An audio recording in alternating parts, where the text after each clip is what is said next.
Shalom, shalom, peuple de Dieu, bonjour, bonsoir, cela dépend de l'heure à laquelle vous nous suivez. Je vous salue au nom de notre Seigneur et Sauveur Jésus-Christ. Nous voici une fois de plus dans notre émission Shalom chez vous.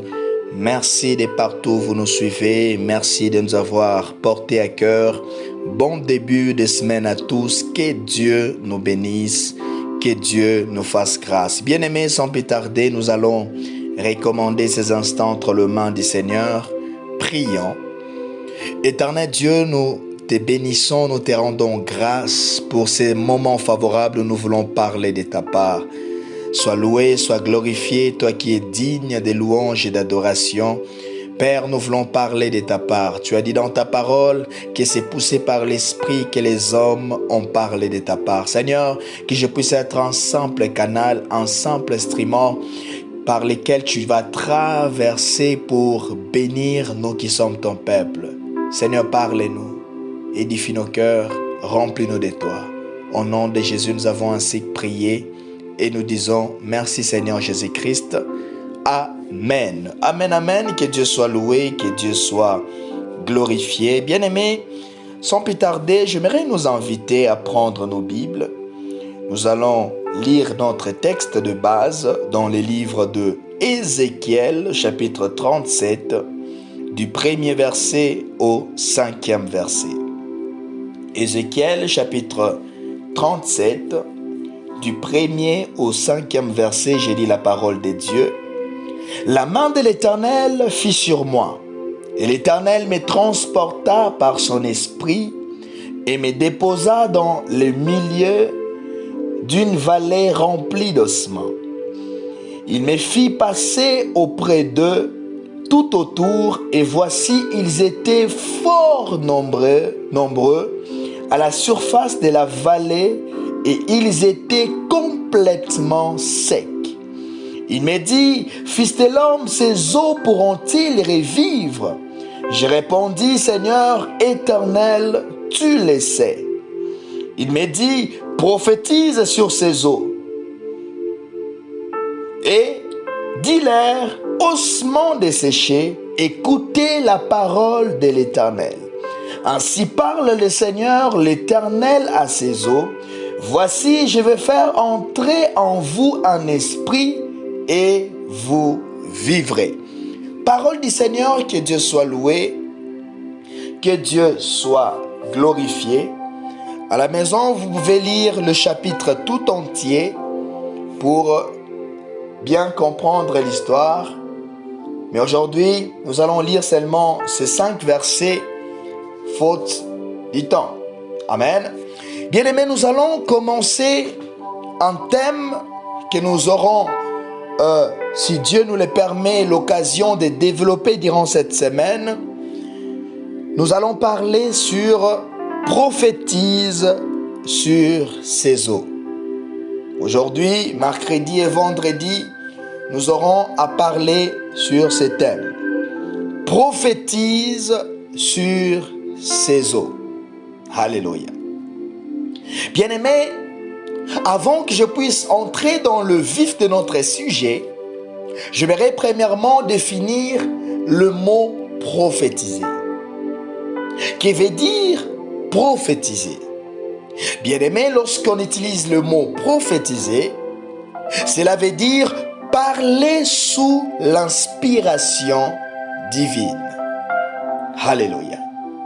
En d'autres termes, on peut tout simplement dire c'est exposer, déclarer une chose qui peut être connue seulement par révélation divine. Ou en d'autres termes, on peut tout simplement dire c'est parler de la part de Dieu. Bien-aimé, prophétiser, c'est parler de la part de Dieu. C'est parler sous l'inspiration de Dieu. C'est ça, prophétiser. Alléluia. Bien-aimé, l'objectif de ce thème est de redonner de l'espérance, de nous fortifier. Bien-aimé, lorsque nous voyons les livres d'Ézéchiel,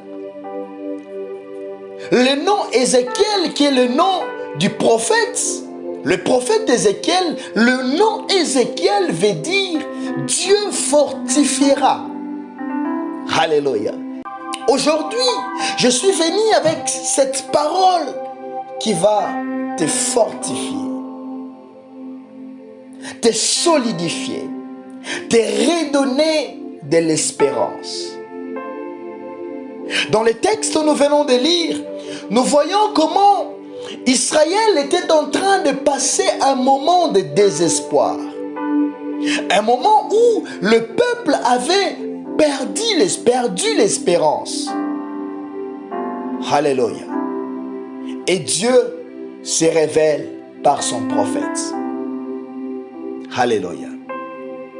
Et Ézéchiel, dans la vision, il voit comment est-ce que l'Esprit de l'Éternel le transporte dans une vallée.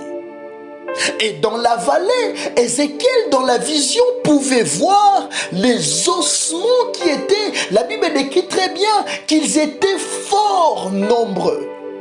Ça veut dire que c'était un nombre fort nombreux. Il y avait beaucoup d'ossements desséchés. Alléluia. Bien-aimé, lorsque on parle des eaux qui sont secs, ça veut dire qu'il n'y a plus de vie. Ça veut dire qu'il n'y a plus d'espérance. La personne est déjà décédée, ça fait longtemps. Il n'y a plus d'espérance. Et Dieu amène Ézéchiel dans la vision sur cette vallée d'ossements desséchés. Et c'est en ce moment-là que l'Éternel pose la question à son serviteur. Écoute la question qu'il pose. Ézéchiel chapitre 37, verset 4. Il me dit, fils de l'homme, ces eaux pourront-ils revivre? J'ai répondu, Seigneur éternel, tu le sais. Alléluia. Bien-aimé, j'avais dit que les ossements desséchés est synonyme de l'espérance qui est détruite. Lorsque nous descendons plus loin, lorsque l'Éternel était en train de montrer cette vision à Ézéchiel, c'est une vision où après cela, l'Éternel a commencé lui-même à expliquer son serviteur ce qui représentait ces ossements desséchés. Lorsque nous lisons plus loin dans Ézéchiel chapitre 37, le verset 11, tu verras dans l'explication, Dieu est en train de dire à Ézéchiel, il me dit, fils de l'homme, ces eaux, c'est toute la maison d'Israël. Voici, ils disent, nos eaux sont desséchées. Notre espérance est détruite. Nous sommes perdus. Bien-aimé, ce matin, je ne sais pas quelle est la situation de ta vie. Il se peut que tu traverses des moments où tu as perdu toute espérance, où tu as perdu la joie de vivre, ou peut-être tu n'as plus d'espoir. Mais aujourd'hui, bien-aimé, je suis venu t'annoncer la parole qui va te ramener de l'espérance. Israël était divisé. Israël était dispersé. Et pour représenter la maison d'Israël, Dieu représente Israël comme des ossements desséchés. Alléluia. Gloire à Jésus. Ça veut dire qu'Israël avait perdu d'espérance dans la captivité. J'imagine comment était la souffrance d'Israël. Dieu représente Israël comme des ossements desséchés. Et Dieu pose la question à Ézéchiel. Il dit, fils de l'homme, est-ce que ces eaux pourront-ils revivre? Bien-aimé, il se peut que cette même question tu te poses aussi dans ta vie. Tu te demandes, est-ce que réellement ma vie va être restaurée? Est-ce que réellement je parviendrai à vivre le plan et les promesses de Dieu dans ma vie? Bien-aimé, l'homme est rempli de questions des fois qui n'a pas de réponse. Mais aujourd'hui, je suis venu t'annoncer une parole. Une parole qui est capable de restaurer ta vie.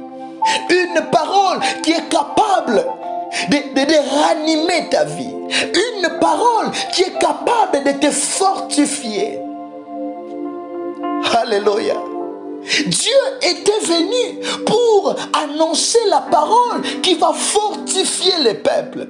Et lorsque Dieu parle, bien-aimé, c'est qu'il a décidé d'agir. Lorsque Dieu parle, c'est qu'il a décidé d'opérer.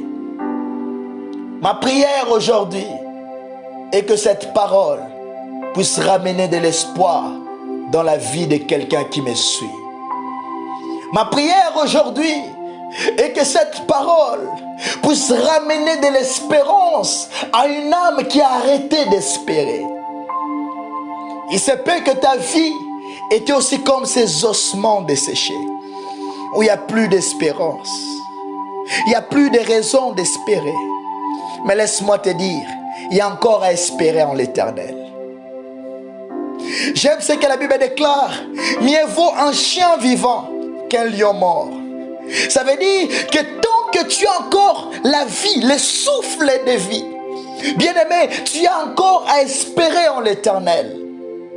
Ne désespère pas. Israël avait perdu l'espoir.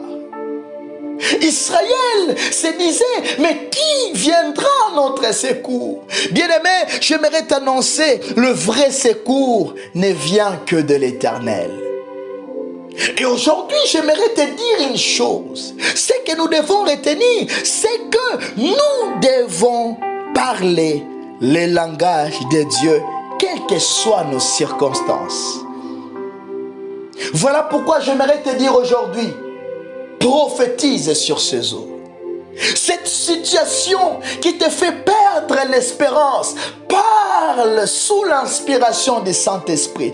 Parle sous l'inspiration de Dieu. Parle le langage de Dieu. Lorsque Dieu pose la question à Ézéchiel, Ézéchiel dit, Éternel, tu le sais. Ça veut dire tout simplement que moi je ne sais pas. La manière dont ça va se réaliser, je ne sais pas. Quel est le mécanisme que tu vas emprunter? Cela m'importe peu, mais tout ce que je sais est que l'Éternel, tu le sais. Bien-aimé, lorsque tu apprends à parler le langage de l'Éternel, c'est alors que le miracle commence à se produire dans ta vie. Bien-aimé, Ézéchiel a compris que la personne avec qui il échangeait, il parlait, était capable de restaurer toutes les choses. J'aimerais t'annoncer aujourd'hui, bien-aimé, Dieu est capable de restaurer ta vie. Quel que soit le temps, la circonstance que tu traverses, Dieu est capable de restaurer ta vie. Sauf que parle sous l'inspiration de Dieu. Prophétise sur ces eaux. Déclare que l'Éternel est capable de restaurer ta vie. Que Dieu bénisse sa parole et que Dieu nous fasse grâce. Seigneur, apprends-nous à espérer en toi et à marcher selon toi. Au nom de Jésus, nous avons ainsi prié. Amen.